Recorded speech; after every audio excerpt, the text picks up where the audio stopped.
Today we're going to talk about photography workshops, why you might want to attend a photography workshop, and how to go about picking one that's right for you.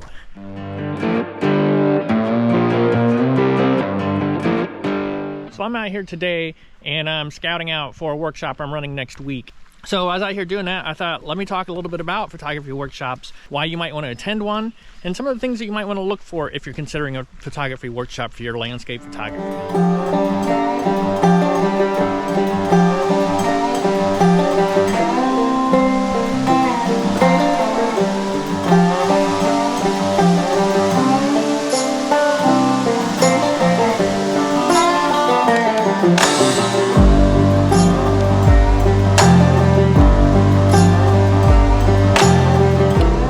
So first, why a photography workshop? Well, one, it can be a way to improve your camera skills, your photography skills, your landscape photography skills, whether it be learning more about your camera settings, learning more about composition, learning more about creative techniques when you're outdoors, whether that be photographing moving water, doing macro work, photographing at night, or anything like that. That's all things you can learn at a photography workshop. It can be a great way to increase your knowledge and ability to practice landscape photography. Additionally, it can also be a great way to learn an area or visit an area quickly. Say you're short on time. A lot of people are short on time and you want to make the most of your photography time. Well, one way to do that is to attend a landscape photography workshop. You'll be taken to some of the highlights of a particular region. You'll be shown and set up on some pretty impressive compositions right off the bat. So a lot less trial and error. So photography workshop for people short on time can be a quick way to accelerate getting those great images without having to spend a ton of time researching or just wandering around in a location. You make the most of your time while you're at a spot. If you only get 1 day or 2 days to go visit something, if you go in a photography workshop, they will get you to where you want to be quickly, efficiently, and you can get the most photography time instead of wandering around. Are you on the right trail? Are you headed to the right spot? Are you at the best place or not? Finally, a photography workshop can be a great way to re-energize yourself. If you're feeling a little stale or anything like that, if you go to a photography workshop, there's going to be other people there, the instructor, other people attending the workshop that are there with the same interest as you. They're going to want to talk photography, you'll learn some tips and tricks, and that'll give you a certain level of energy. Landscape photography is one of those things, a lot of times you're out there by yourself, only one other person, sometimes it can get lonely. Head out with a group, a workshop, you'll meet some other photographers, you'll get some inspiration, you'll have a good time while doing it, and can sort of energize your photography when you're not at the workshop. So those are a few of the reasons why a landscape photography workshop could be beneficial to you and why you might want to consider it.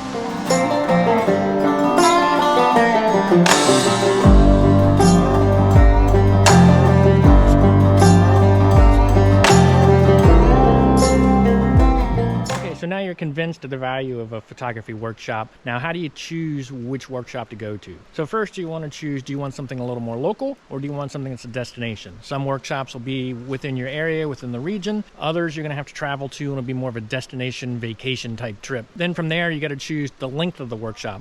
Do you want something that's just a couple hours, half a day, a full day, multiple day? There's all sorts of varying lengths of workshops. Obviously, the longer they are, the more you get to do, the more photographs you can come back with. But there's still value in short workshops as well. Sometimes you go out and learn something specific. Sometimes it's about the collaboration of just being with other photographers. So choose the length of the workshop. And that'll help give you an idea of what workshop is going to be best for you. And then you've got to ask yourself, what do you want to get out of the workshop? Is it more about the technical camera settings, how to use the camera, how to get your proper exposure? Or is it a little more about creativity and composition? You feel like you've got your camera settings figured out, but how do you look at things with a critical eye? How do you look at it with how do you get your images to tell a story? Do you need a little coaching, a little mentoring, a little help on that? Or it may be that you're looking to improve your post-processing, and maybe the workshop's going to be more focused on going out, getting a few images in a location, and then coming back into some sort of conference room or picnic area and working through your images and working on post-processing. How do you use Lightroom and Photoshop to make your images better? That could be an aspect of a photography workshop you might want to pursue. Or maybe you want to just go to cool spots. And I touched on one of the purposes of a photography workshop can be that you know what you're doing, but you're going to an area new to you and you want to make sure you get the most out of your time. You've got a limited number of vacation days or something like that. You want to go to an area or a region and you want to make sure you see the things that there are to see. Photography workshop can be great for that. It's not so much that you need lots of instruction. If you walk away with 1 or 2 tips, you're feeling good. What was important to you is you got an efficient approach to a destination. So you hit the highlights. You didn't have to do a bunch of research to find those spots. Someone took you to them and you took off on your own and went from there. Photography workshop can be good for that, or maybe something more like a photography tour. But that is a valid reason to want to attend a photography workshop. Just, you're short on time. And finally, the other element to consider is workshop size. Are you looking for something that's more one-on-one? Are you looking for something that's a small group where there's a little bit more time per individual, but you get to hang out with others, collaborate with others? Or are you looking for something that's more conference sized, where you could potentially end up with 30, 35 people in a workshop, and it's much more of a classroom lecture type situation? And what kind of environment do you think you would learn the most? But workshop size is something you'll want to consider when you're trying to decide on what workshop. Now that you got things narrowed down, you know you want to do a photography workshop, you know sort of what you're looking for, you know the topic, the class size, how many days. Now how do you find one? So to find a workshop, you know, start with the obvious, start with Google. And if you're looking for a destination, do photography workshop, that destination name. If you're looking local, do photography workshop, your city. You know, ask your friends if they've gone on a workshop, do they have one they'd recommend?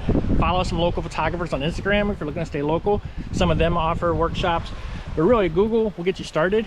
So once you've got some names and some workshops that look like they might be interesting, do a little bit of research, see if there's any reviews on them, see if any of your friends gone, what are people saying about them.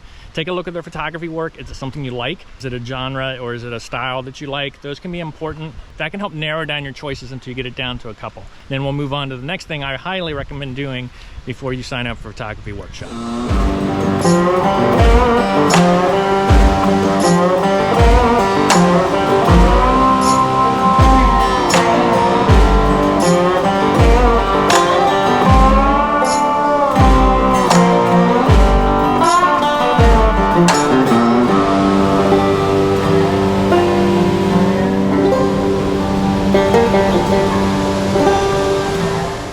Okay, so now that you've narrowed it down to a workshop or two, I highly encourage you to contact the instructor and just touch base with them. Ask them some questions. At a minimum, say, hey, I'm looking to learn this at a workshop.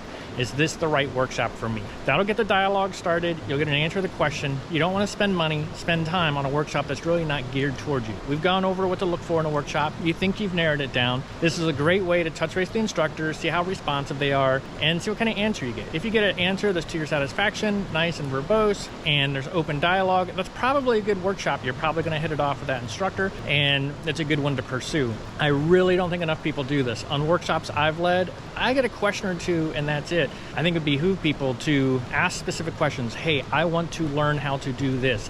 Are we going to cover that? The answer may be no by default, but the instructor may hear what your question is and be like, yeah, we can include that. I'll make sure to include that at some portion of the workshop.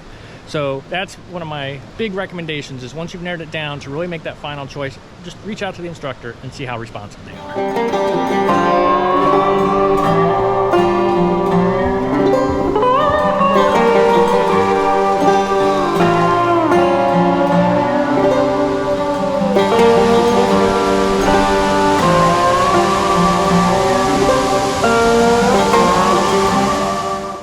And the last thing, and this is sort of icing on the cake, not all workshops do this, but if you found one you're interested in, it seems like it's a good match, ask them if there's any post-workshop support. These could be forms of private Facebook groups, you're welcome to email the instructor, private forums, things like that. And the reason that's worth asking is when you go to a photography workshop, there is a lot of information given at any moment. And over the course of a day or two, you know, it can start to get a little overwhelming and something might not click with you right away. Or you take some pictures, you get home, and something wasn't quite right, and you just want a little bit of advice like, what could I have done better? What would have made it a stronger shot? And if the workshop's over and you have no one to contact, you're sort of stuck.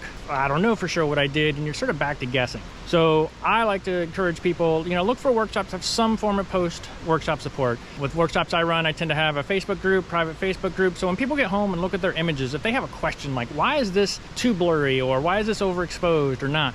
We have a chance to dialogue, talk it over, and figure out, make some suggestions on improvements. I know what I told them at the workshop, and I can help tell them, oh, well, this was probably a little off, or that was a little off. So I find it can be a valuable tool, just because there's so much information on the day of the workshop that having a means to ask questions afterwards when you're able to slow down and think a little more and you're not in overload mode can be very useful. So, ask if there's any post-workshop support. It could be the difference why you choose one workshop versus another.